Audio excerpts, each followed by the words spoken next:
Hey, welcome to the Explainer. So let's talk about a massive challenge every single student or researcher runs into. You've got this giant pile of articles, all this data, and now you have to somehow turn that into a clear, persuasive argument.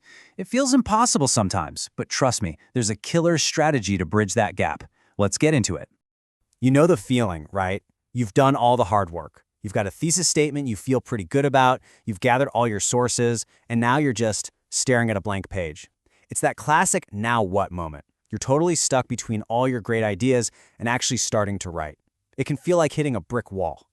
But don't worry, we're going to build a roadmap to get you unstuck. Today, we're covering 5 key steps. First, what you need to have ready before you even think about drafting.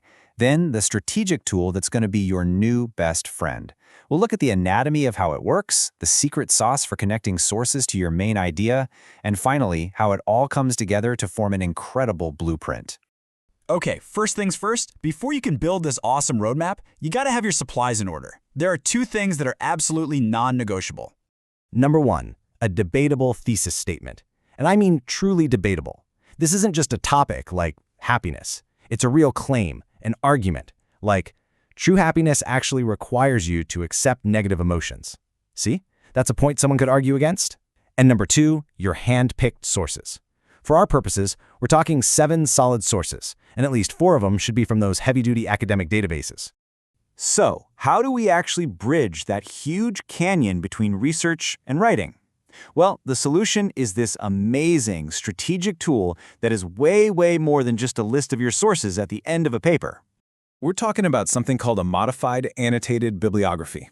Now, forget what you think you know about bibliographies. This isn't about citations. Think of it as a prep document. Its entire job is to connect every single source you have directly to your thesis. It is literally the blueprint for your paper's argument, and you build it before you even try to write that first paragraph. This is what flips the switch from just summarizing stuff to actually building an argument. So what do these entries actually look like? Well, each one is broken down into 3 super important, totally distinct parts. It's a beautifully simple structure. First, you've got the formal citation, the boring but necessary part. Second, you have a neutral summary, which we'll just call the what. And third, and this is the most important piece of the whole puzzle, the analysis. We'll call that the how. Let's start with the summary, the what. Your goal here is to be like a reporter, totally neutral. It's just a quick overview of what the source is arguing. You're writing it as if your reader has never even heard of this article. No opinions, no spin, just the facts of what the source actually says. Okay, and this brings us to the absolute game changer.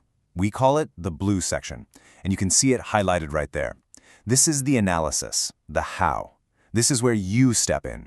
It's your specific, detailed explanation of exactly how you're going to use this source to build out a piece of your thesis. This isn't about what the author said. It's about what you are going to do with what they said. This is your game plan. Honestly, this blue section is where the magic happens. It turns a boring list of books and articles into a coherent, strategic argument. Let's look at a real example to see what I mean. Check this out. This is a perfect example of a blue section. After summarizing an article, the writer lays out their battle plan. They write, I intend to develop a point countering the notion and primacy of happiness as an emotion and use that as a springboard toward broader notions of happiness that are more sustainable and realistic because they're not temporary as all emotions are. Wow. You see what's happening there? That little blue section is doing some serious heavy lifting. It's pinpointing exactly what it's going to use from the source, it's linking it directly to the main thesis, it's even using the source as a springboard to launch its own unique argument. It is a crystal clear plan. That is pure strategy. And that leads me to a huge, blinking red light warning. Please avoid saying something vague like, I'll use this source to back up my claims. That helps no one, especially not you when you're writing at 2 a.m. a week later. You have to be specific. Which claim? How exactly will you use it? Get granular. Now, of course, we live in the age of AI, and you might be thinking, can't I just get a bot to do this? And the answer is, kind of. But you have to be really smart about it. So here's the deal. Can you use AI to crank out that neutral summary, the what? Absolutely. It can be a massive time saver. But, and this is the big but, it's totally non-negotiable. You have to write the analysis, the how, yourself. That strategic thinking in the blue section, that is all you. That is your brain, your argument. And obviously, if you use an AI tool, you gotta cite it. So let's say you've done this for all of your sources. What do you have now? You've got your final blueprint, a complete strategic guide to your entire paper. And here's what it looks like. Super simple. Right at the top, your working thesis. Underneath that, your 7 source entries, all nice and alphabetized. And each of those entries has the 3 parts: the citation, the summary, and of course, your incredibly important, super detailed analysis, that powerful blue section. So why on earth do we go through all this trouble?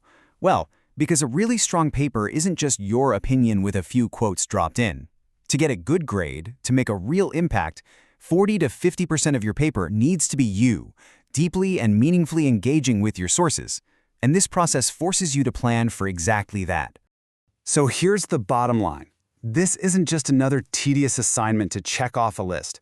It's a pre-writing process that literally reveals the structure of your paper to you before you start. It organizes your thinking, and just as important, it shines a giant spotlight on any gaps in your argument. You'll see where you need more evidence before it's too late. By building this document, you're not just getting ready to write. You are constructing the very foundation of your argument, brick by brick. It transforms this huge, scary task of writing a paper into a series of small, manageable steps. So the only question left to ask is, what's the blueprint for your argument?